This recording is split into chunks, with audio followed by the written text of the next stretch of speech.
Hi everyone, നമ്മളിന്ന് തായ് comedy romantic ഡ്രാമയാണ് കാണാൻ പോകുന്നത്. നമ്മുടെ ഡ്രാമയുടെ തുടക്കത്തിൽ തന്നെ ഫസ്റ്റ് ഹീറോ ഒരു യൂട്യൂബറാണ്. അവൻ ഒരു ഹോട്ടലിൻ്റെ മുമ്പിൽ നിന്നുണ്ട്.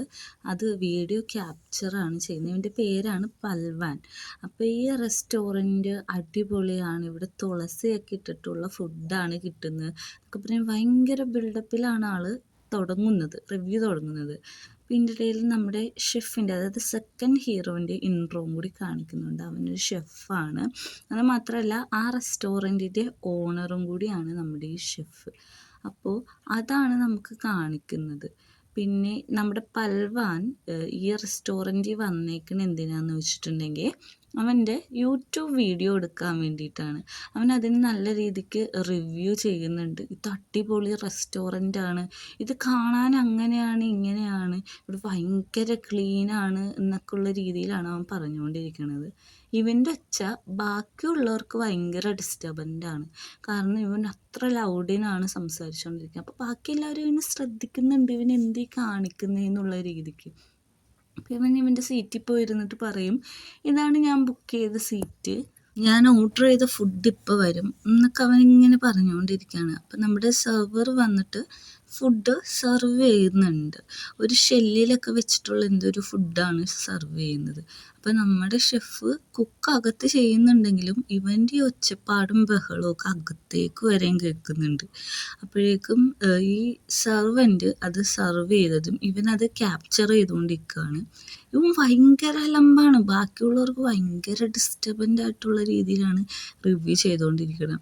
ഞാൻ ഈ ഫുഡ് കഴിക്കണതിന് മുമ്പ് തന്നെ ഫുഡ് കഴിച്ചെന്നുള്ള രീതിയിൽ എക്സ്പ്രഷനൊക്കെ ഇട്ടിട്ട്, വാവ് ഈ ഫുഡ് അടിപൊളിയാണ്, ഇങ്ങനെയാണ് അങ്ങനെയാണെന്നൊക്കെ വലിയ കാര്യത്തിൽ ഒച്ചയിൽ പറഞ്ഞുകൊണ്ടിരിക്കുമ്പോൾ നമ്മുടെ ഷെഫ് അങ്ങോട്ട് വന്നിട്ട് പറയും, നിർത്തിക്കോ, ഇവിടെ ഒച്ചയും ബഹളമൊന്നും ഉണ്ടാക്കാൻ പറ്റത്തില്ല, നീ ഇവിടുത്തെ റൂള് കണ്ടില്ലേ എന്ന് ചോദിക്കുമ്പോഴേക്കും ഇവൻ ഇറങ്ങിയിട്ട്, ഓ ഷെഫ് നിങ്ങളും വന്നോ, ഇതാണ് നമ്മുടെ ഈ റെസ്റ്റോറൻറ്റിലെ ഷെഫ്, അടിപൊളി ഷെഫാണ്, നന്നായിട്ട് കുക്ക് ചെയ്യും, ഇനി നമ്മുടെ വീഡിയോയിൽ ഷെഫ് ഉണ്ടാവും എന്നൊക്കെ പറഞ്ഞ് ബിൽഡപ്പ് ഇട്ടുകൊണ്ടിരിക്കുകയാണ്.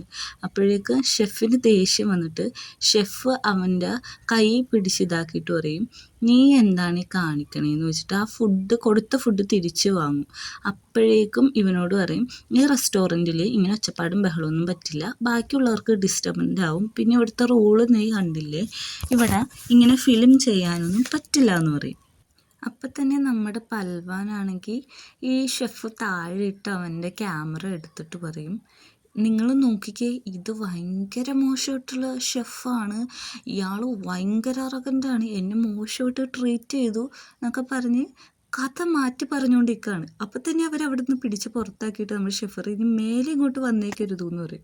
അപ്പം നമ്മുടെ പൽവാൻ പറയും, നോക്കിക്കോ, എനിക്കൊരു 1000 സബ്സ്ക്രൈബർ ആയിക്കഴിഞ്ഞാൽ നിൻ്റെ ഈ കട തല്ലിപ്പൊട്ടിക്കും എന്ന് പറഞ്ഞിട്ടാണ് അവിടെ നിന്ന് പോകുന്നത്. നമ്മുടെ പൽവാൻ ഒരു ഫ്രീലാൻസ് മോഡലാണ്. അപ്പോൾ അവൻ മോഡലിംഗ് ഷൂട്ട് ചെയ്തുകൊണ്ടിരിക്കുമ്പോൾ ഡയറക്ടർ പറയും ഷർട്ട് ഊരാൻ പറയും, അയ്യോ എനിക്ക് ഷർട്ടൊന്നും ഊരാൻ പറ്റില്ല കാരണം എനിക്ക് ആപ്സ് ഒന്നും ഇല്ല എന്ന് പറയും, ഇത് വെയിറ്റ് ലോസിൻ്റെ ഒരു ഷൂട്ടാണ്, ഇതിന് എന്തിനാണ് ആ ആപ്സ് എന്ന് പറഞ്ഞ് സമയം കളയണേന്ന് പറഞ്ഞ് ഇവനെ അവിടെ നിന്നും ഡയറക്ടർ പിടിച്ച് പുറത്താക്കും. അങ്ങനെ ഇവൻ എല്ലായിടത്തുനിന്നും പുറത്തായെന്ന് പറഞ്ഞ് നിൽക്കുമ്പോഴാണ് ഇലക്ട്രിസിറ്റി ബില്ല് വന്നിരിക്കുന്നത്. അപ്പോൾ ഇവൻ്റെ ഒരു ഫ്രണ്ട് ഉണ്ട്, സിസ്റ്റർ എന്നാണ് ആ ഫ്രണ്ടിനെ വിളിക്കുന്നത്. സിസ്റ്റർ ഈ പ്രാവശ്യത്തെ ബില്ലൊന്ന് അടക്കണമെന്ന് പറയുമ്പോൾ പറ്റില്ല എന്ന് പറഞ്ഞ് സിസ്റ്റർ ദേഷ്യപ്പെട്ട് പോവുകയാണ് അവിടെ നിന്ന്. അപ്പോൾ ഇവൻ്റെ വേറൊരു ഫ്രണ്ടാണ് ജെ, അതായത് ബെസ്റ്റ് ഫ്രണ്ട്. ഈ ജെയുടെ വീട്ടിൽ ഇവൻ പോയി കിടക്കുകയാണ്. അപ്പോൾ അവൻ പറയും, എടാ നിൻ്റെ ബില്ല് ഞാൻ അടച്ചിട്ടുണ്ട്, പക്ഷേ ഞാൻ നിൻ്റെ അച്ഛനൊന്നും അല്ല എല്ലാ പ്രാവശ്യം ബില്ലെടുക്കാൻ, ഈ അടുത്ത മാസം തൊട്ട് നീ അടച്ചോളൂ എന്ന് പറയുമ്പോൾ പറയും, നല്ല ഫ്രണ്ടാണ്, ഇനി അടുത്ത മാസം തൊട്ട് ഞാൻ അടച്ചോളാം എന്ന് പറയും. പിന്നെ പറയും, നിൻ്റെ ഈ മോഡലിങ് നിർത്തി മര്യാദക്ക് ജോലിക്ക് പോകാനും അവൻ പറയുന്നുണ്ട്. അപ്പം നമ്മുടെ ഷെഫിൻ്റെ അടുത്ത് കാണിക്കണമെങ്കിൽ ഷെഫ് ഒരു കോമ്പറ്റീഷൻ തുടങ്ങാൻ പോവുകയാണ്. അതിൻ്റെ ട്രയൽ വീഡിയോ ഉണ്ടാക്കിയത് ഷെഫും ഷെഫിൻ്റെ അസിസ്റ്റൻസും കൂടി കണ്ടുകൊണ്ടിരിക്കുകയാണ്. അപ്പോൾ ഷെഫ് പറയും, ഇത് കൊള്ളത്തില്ല എന്ന് പറയും. അപ്പോൾ അസിസ്റ്റൻ്റ് പറയും, അയ്യോ എന്താ കൊള്ളത്തില്ലേ, നല്ലതാണല്ലോ എന്ന് പറയുമ്പോൾ പറയും, ഇത് കൊള്ളത്തില്ല, നീ വേറെ വല്ലതും ഉണ്ടാക്കാൻ നോക്കുമെന്ന് പറയും. ഷെഫ് അവിടെ നിന്ന് എണീറ്റു.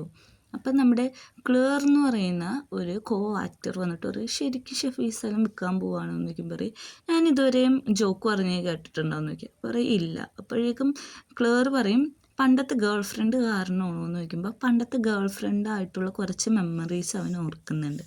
പറയും അല്ല, ഞാൻ എൻ്റെ പാഷൻ കളഞ്ഞു, എനിക്ക് ഇനി പാഷൻ വേണ്ട, ഞാൻ 10 വർഷമായി ജോലി ചെയ്യാൻ തുടങ്ങിയിട്ട്, എനിക്ക് ബ്രേക്ക് വേണമെന്ന് പറയും.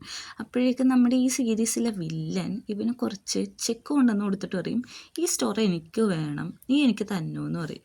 അപ്പോൾ നമ്മുടെ ഷെഫ് പഴയ കാലം ആലോചിക്കുകയാണ്, ഇവരെ പണ്ടത്തെ മാസ്റ്ററൊക്കെ ഉണ്ടായിരുന്ന റെസ്റ്റോറൻറ്റിൽ നിന്ന് ഈ വില്ലൻ്റെ ആൾക്കാർ വന്ന് ഷെഫിനെയൊക്കെ ഇറക്കി വിട്ടത്. അപ്പോൾ വില്ലൻ ഇങ്ങനെ നീ പണ്ടത്തെ കാര്യം ആലോചിച്ചുകൊണ്ട് നിൽക്കുകയാണോ എന്ന് ചോദിക്കും. അപ്പോൾ ഷെഫ് എണീറ്റിട്ട് ഈ ചെക്ക് കൊടുത്തിട്ട് പറയും, എനിക്ക് നിങ്ങളുടെ ഇതൊന്നും വേണ്ട, എന്തായാലും നിങ്ങൾക്ക് തരില്ല എന്ന് പറയും. അപ്പം നമ്മുടെ മാസ്റ്റർ ഹോസ്പിറ്റലിൽ അഡ്മിറ്റാണ്, കാരണം മാസ്റ്ററിന് വയ്യ. അപ്പം പെട്ടെന്ന് തന്നെ ഒരു സർജറി വേണം, മോളെ കാര്യം അറിയിക്കാൻ പറയും. അപ്പോൾ മാസ്റ്റർ പറ്റില്ല, മോൾ അറിയണ്ട, അവൾ പഠിക്കുകയാണ് എന്ന് പറയും. അപ്പോൾ ഇവൻ എന്നാലും ഒന്ന് പറയാമെന്ന് പറഞ്ഞ് വിളിക്കുമ്പോൾ അവൾ അബ്രോഡാണ്. അപ്പോൾ അവൾ കോള് കണ്ടിട്ട് തിരിച്ച് വിളിച്ചിട്ട് ചോദിക്കും, എന്തെങ്കിലും കാര്യമുണ്ടോ, എന്തെങ്കിലും എന്നോട് പറയാനുണ്ടോ എന്ന് ചോദിക്കും. അപ്പോൾ ഇവൻ പറയും, ഇല്ല, ഷെഫ് വിളിച്ചിട്ട് കിട്ടുന്നില്ല, അതാണ് ഞാൻ വിളിച്ചതെന്ന് പറയും. ഓക്കെ, അത്രേ ഉള്ളൂ എന്ന് ചോദിക്കും. അപ്പോഴേക്ക് നമ്മുടെ ഈ ഫ്രണ്ടിൻ്റെ അടുത്ത് ഷെഫ് ഇരുന്നിട്ട് പറയാണ്, ഞാൻ എന്തായാലും കട വിൽക്കാൻ തീരുമാനിച്ചു, നമ്മുടെ മാസ്റ്ററിൻ്റെ ആവശ്യം കൂടിയാണല്ലോ, സർജറി നടത്തണമെന്നുള്ള. അപ്പോൾ ഇവൻ ഫ്രണ്ട് പറയാം, നമുക്കൊരു കോമ്പറ്റീഷൻ തുടങ്ങാം, ഈ കോമ്പറ്റീഷനിൽ വിൻ ചെയ്യണവർക്ക് ഈ റെസ്റ്റോറൻറ്റും കൊടുക്കാം എന്ന് പറയും. അപ്പോൾ വില്ലൻ ഈ അനൗൺസ്മെൻറ്റ് കാണുന്നുണ്ട്. അപ്പോൾ വില്ലൻ പറയും, ഞാൻ എന്തായാലും ആ സ്ഥലം എങ്ങനെയെങ്കിലും വാങ്ങുമെന്ന് പറഞ്ഞിരിക്കുമ്പോഴാണ് നമ്മുടെ പൽവനും ജെയും അങ്ങോട്ട് വന്നത്. അപ്പോൾ അവർ പറയും, നീ എന്തിനാടാ ഇവിടെ വന്നേക്കണേന്ന് നമ്മുടെ ജെ ചോദിക്കുമ്പോൾ പറയും, എടാ ഇത് നമുക്ക് മേടിച്ചിട്ടുണ്ടെങ്കിൽ, അതായത് ഇയാൾ നമുക്ക് കുറേ പൈസയൊക്കെ ഓഫർ ചെയ്യും എന്ന് പറയും. അപ്പം നമ്മുടെ വില്ലൻ ഇവൻ്റെ റെസ്യൂം കണ്ടിട്ട് ശരിക്കും നീയാണോ ഷെഫ് എന്ന് പറഞ്ഞിട്ട് അവനെ കളിയാക്കിയിട്ട് അവിടെ നിന്ന് പോവുകയാണ്. അപ്പം നമ്മുടെ ഈ ഫ്രണ്ടിന് ദേഷ്യം വന്നിട്ട് പറയും, അതെ, എൻ്റെ ഫ്രണ്ട് ഷെഫാണ്, അതിന് നിങ്ങൾക്ക് എന്താണ്, അവൻ ഈ ഷോയിൽ പങ്കെടുക്കുകയും ചെയ്യും, അവിടുന്ന് ഈ സമ്മാനം മേടിക്കുകയും ചെയ്യും എന്ന് പറയുമ്പോഴേക്കും നമ്മുടെ വില്ലൻ പറയും, എനിക്കിതിന് കളയാൻ സമയവും പൈസയൊന്നുമില്ല, നിങ്ങൾ പോവാൻ നോക്കുമെന്ന് പറയും. രണ്ടുപേരും അവിടെ നിന്ന് ഇറക്കി വിടും. അപ്പോൾ നമ്മുടെ ഫ്രണ്ട് ജെ പറയും, എടാ നീ കോമ്പറ്റീഷനിൽ എന്തായാലും പങ്കെടുക്കണമെന്ന് പറഞ്ഞിട്ട് ഇവൻ നമ്മുടെ ഷെഫ് പോയ മാർക്കറ്റിട്ട് പോവുകയാണ്. ഷെഫ് എന്താണോ അവിടെ നിന്ന് മേടിക്കണം ആ കറക്റ്റ് കാര്യം അവനൊരു നോട്ട് പാഡിൽ എഴുതിയെടുക്കുക. ഷെഫ് പക്ഷെ ഇവനെ കാണുന്നുണ്ട്, കണ്ടുപിടിക്കുന്നുണ്ട്. ഷെഫ് വിചാരിച്ച് ഇവനൊരു ഫാൻ ബോയ് ആണെന്ന് വിചാരിച്ച് ആ പേപ്പർ കീറി എടുത്തിട്ട്, ഞാൻ മേടിക്കണ സാധനം നീ എന്തിനാ മേടിച്ചതെന്ന് നോക്കുമ്പോൾ ഇവൻ പറയും കോൺഫിഡൻസ് ആണെന്ന് പറയും. പക്ഷേ ഷെഫ് ആ പേപ്പർ കീറിക്കൊണ്ട് പോകും, ഇവനത് ഒരു ഫോണിൽ എടുത്തു വെച്ചിട്ടുണ്ടാവും. അപ്പോൾ ഇവൻ മേടിച്ച സാധനങ്ങളായിട്ട് ജെയുടെ വീട്ടിലിട്ട് വന്നു. അപ്പോൾ ചോദിക്കും, നീ എന്തിനാ ഇതൊക്കെ കൊണ്ട് ഇങ്ങോട്ട് വന്നതെന്ന് ചോദിക്കുമ്പോൾ പറയും, ഞാനിത് ഉണ്ടാക്കിയാൽ മാത്രം മതിയോ, ടേസ്റ്റ് ചെയ്യാനായിട്ട് ഒരാളും കൂടി വേണ്ടേന്ന് പറയും. അപ്പോൾ ഇവൻ ഉണ്ടാക്കുന്നത് ഫുൾ കോമഡിയാണ്. ഇവൻ ശരിക്കും കുക്കൊന്നും ചെയ്യാൻ അറിയാൻ പാടില്ല. ഓംപ്ലേറ്റൊക്കെ കരിച്ച് അവിടെ ഇവിടെയൊക്കെ വീത്തിയാണ് ഉണ്ടാക്കണേ. അപ്പം നമ്മുടെ ജെയ്ക്ക് വാരി കൊടുക്കുമ്പോൾ ജെ തുപ്പിട്ട് പറയും, എടാ കൊള്ളത്തില്ല എന്ന് പറയും. അപ്പം നമ്മുടെ ഷെഫാണെങ്കിൽ ഇതിട്ട് വന്ന റെസ്യൂമൊക്കെ നോക്കിക്കൊണ്ടിരിക്കുകയാണ്, ആർക്കൊക്കെ സെലക്ഷൻ കിട്ടുമെന്ന് വിചാരിച്ചിട്ട്. അപ്പം നമ്മുടെ പൽവാനാണെങ്കിൽ ഇതെല്ലാം ഫുഡൊക്കെ ഉണ്ടാക്കി പഠിച്ച് ട്രൈ ചെയ്ത് നിന്നിട്ട് നമ്മുടെ ജെയ്ക്ക് കൊടുക്കുമ്പോഴേക്കും ജെ കഴിച്ചിട്ട് പറയും, കൊള്ളാം, കുഴപ്പമില്ല, പണ്ടത്തേലും നന്നായിട്ടുണ്ട് എന്ന് പറയും. അപ്പോഴേക്കും നമ്മുടെ പൽവാൻ ഇമെയിൽ ചെക്ക് ചെയ്യുമ്പോൾ അവന് സെലക്ഷൻ കിട്ടിയെന്ന് പറഞ്ഞ് രണ്ടും കൂടി ഭയങ്കര സന്തോഷമാണ്. അങ്ങനെ പിറ്റേ ദിവസം രാവിലെ തന്നെ നമ്മുടെ പൽവാൻ റെസ്റ്റോറൻറ്റ് ഫ്രണ്ടിൽ വന്ന് നിൽക്കുക. ഷെഫ് ഇത് കാണുന്നുണ്ട്. അപ്പം മത്സരിക്കാൻ വന്ന എല്ലാവരോടും ഷെഫ് പറയുക, ഓരോ റൗണ്ടിലൂടെയാണ് ഓരോരുത്തരെ സെലക്ട് ചെയ്യുന്നത്. അപ്പോൾ ഫസ്റ്റ് റൗണ്ടിൽ നിങ്ങൾക്ക് ഇഷ്ടമുള്ള എന്ത് വേണമെങ്കിലും ഉണ്ടാക്കാം, അപ്പോൾ അതിൽ ടേസ്റ്റൊക്കെ അനുസരിച്ചായിരിക്കും ആൾക്കാരെ സെലക്ട് ചെയ്യണേന്ന് പറഞ്ഞിട്ട് എല്ലാവരും കുക്ക് ചെയ്യാൻ പോവുകയാണ്. എല്ലാവരും നല്ല രീതിയിൽ കുക്ക് ചെയ്യുന്നുണ്ട്, കാരണം എല്ലാവരും ഷെഫാണ് നമ്മുടെ പൽവാൻ ഒഴിച്ച്. അപ്പം അവനിങ്ങനെ ഓരോ മണ്ടത്തരങ്ങളൊക്കെ കാണിക്കുന്നുണ്ട്. അവൻ്റെ കൈ ഇതിൻ്റെ ഇടയ്ക്ക് പൊള്ളുന്നുണ്ട്. അവൻ ശരിക്കും ഒന്നും ഉണ്ടാക്കാൻ അറിയാൻ പാടില്ല. അവനിങ്ങനെ എന്ത് ചെയ്യും എന്നുള്ള രീതിയിൽ ഓരോന്നൊക്കെ ചെയ്യും. ഷെഫ് ഇവൻ്റെ കാട്ടായൊക്കെ കണ്ട് നല്ല രീതിക്ക് ചിരിക്കുന്നുണ്ട്. അപ്പം സമയം കഴിഞ്ഞപ്പോഴേക്കും ഇവൻ്റെ കൈ മുറിഞ്ഞല്ലോ. അത് ഷെഫ് കൊണ്ട് ഐസ് ഇട്ടിട്ടുള്ള വെള്ളത്തിൽ മുക്കി വെച്ചിട്ട് പറയാം, പൽവാൻ നീ നോക്കി ശ്രദ്ധിച്ച് ചെയ്യേ. അപ്പോൾ ഇവൻ പറയാണ്, മാസ്റ്റർ എനിക്ക് അൺകംഫർട്ടബിൾ ആവുന്നുണ്ട് എന്ന് പറഞ്ഞുകൊണ്ട് ഈ എപ്പിസോഡ് ഇവിടെ അവസാനിക്കുകയാണ്.